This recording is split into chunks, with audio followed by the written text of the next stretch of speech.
He wanted to kill a god. God. Arcan didn't know where this fiery rage came from, but he knew that the god must die. Perhaps it was for revenge, perhaps not. Arcan could only vaguely remember the screams of his sisters, the agonizing wail of his mother and his father's head sliced and still on the floor beside her. God was supposed to be merciful and kind, and yet he was none of that. Or so Arcan remembered. Perhaps this was all just a dream, but he had never been so sure. God needed to die. There was only one God in this universe, the God they called Death, a name they gave him thousands of years ago before the age of Próta. Humans, demons, and elves alike worshipped him. Some say this devotion was one out of fear. Fear, devotion, Death didn't care. He was God, the only God, the true God. He took what he wanted, when he wanted, and whoever he wanted. And so he did, with Arcan's village on that day. It was a fair evening like any other, and the village of Gorjav continued its humble existence.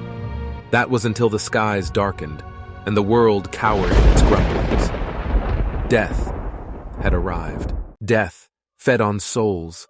He was born to bring order to the world until he turned on his own creators.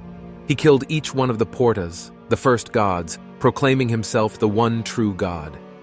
Before, death came when time declared, but now time was his slave. He had trapped her in a cage somewhere in his castle and made her do his bidding. With time shackled, death was rampant.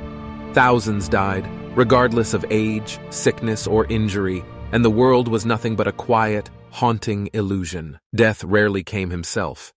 He had his army of ravens and his soulless minions the people called darkness. And of course, there were his general whom he trusted oh so, the calamities.